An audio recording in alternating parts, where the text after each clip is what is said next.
ہمارے ساتھ اس وقت نعمان محمود صاحب موجود ہیں، تو ان سے گفتگو فرماتے ہیں اس حوالے سے، آج کی تقریب کے حوالے سے۔ جی السلام علیکم جی، بہت شکریہ، تھینک یو سو مچ۔ بزم وارث شاہ اور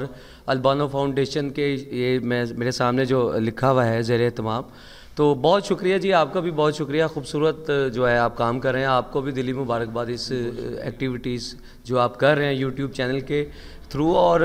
بہت خوبصورت لوگ ہیں یہ۔ ناصر زیدی صاحب اس دنیا فانی سے رخصت ہو گئے، شین شوکت صاحب، بشیر رحمانی صاحب، میری جو ہے نا آخری دنوں میں پارٹی ہاؤس، کیونکہ میں ہلکا ارباب ذوق اور انجمن ترقی پسند مصنفین کا ایگزیکٹو کمیٹی کا ممبر ہوں، تو میری جو ہے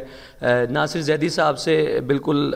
آخر کے دنوں میں جب وہ بہت زیادہ علیل ہوئے ہیں، پھر دوبارہ انہوں نے پارٹی ہاؤس آنا آخر کے دنوں میں شروع کر دیا تھا، تو تب ان سے میری ملاقاتیں رہی ہیں۔ تو ان کی نا ایک ٹیبل ہوا کرتی تھی ریزرو فار رائٹرز کی، جو آج بھی پارٹی ہاؤس میں ہے، تو وہاں پہ کوئی بھی نہیں بیٹھ سکتا تھا۔ تو ایک دن میں اچانک ایک تقریب سے فارغ ہو کے وہاں پہ گیا، تو دیکھا تو ناصر زیدی صاحب سامنے تشریف فرمائے، تو میں نے ہاتھ ملایا، تو مجھے انہوں نے اپنے ساتھ ہی ٹیبل پہ بٹھا لیا ہے۔ تو کیا یعنی کہ بڑے شخص کی یہی پہچان ہوا کرتی ہے کہ آپ کے سٹینڈرڈ کے اوپر آ کے، آپ کی پچ کے اوپر آ کے جو ہے وہ بات کرتے ہیں۔ تو انہوں نے جیسے ہی مجھے بٹھایا اور ساتھ ہی چائے کا آرڈر بھی دے دیا کہ آپ نے میرے ساتھ چائے پینی ہے، تو میں نے ان کے ساتھ چائے پینے کا مجھے جو ہے، اور اردو ادب کے اندر اور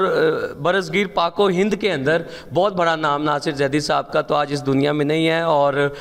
جتنے بھی اس دنیا فانی سے رخصت ہو گئے ہیں شاعر حضرات، ادیب حضرات، رائٹرز حضرات، جو ہے اللہ تعالیٰ انہیں جنت الفردوس میں اعلیٰ مقام نصیب فرمائے۔ بہت شکریہ جی، بہت شکریہ۔ یہ آپ کو میں بتاؤں کہ ناصر زیدی صاحب سے میرا ایک گہرا تعلق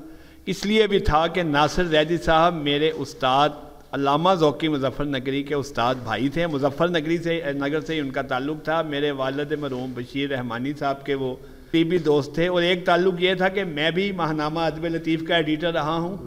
اور وہ اپنی وفات سے پہلے تک وہ بھی ادب لطیف کے ایڈیٹر تھے۔ پھر ان سے ملاقاتیں اس لیے بھی ہوتی تھی، وہ بالکل میرے محلے دار بھی تھے، اور مجھے ان کی وفات کا بہت دکھ ہے۔ ان کی وفات پر میں نے کالم بھی لکھا تھا، اس میں سے کچھ پورشن میں پڑھوں گا۔ باقی حضرت بشیر رحمانی، چونکہ میں ان کا بیٹا ہوں، ان کی اگر میں زیادہ تعریف کروں گا تو وہ شاید اس طرح بات نہ بن سکے، لیکن ایک ان کے شعر پر میں یہ پروگرام ختم کرتا ہوں۔ میں سمجھتا ہوں مزاج زندگی، نبض دوراں پر ہیں میری انگلیاں۔ خدا حافظ۔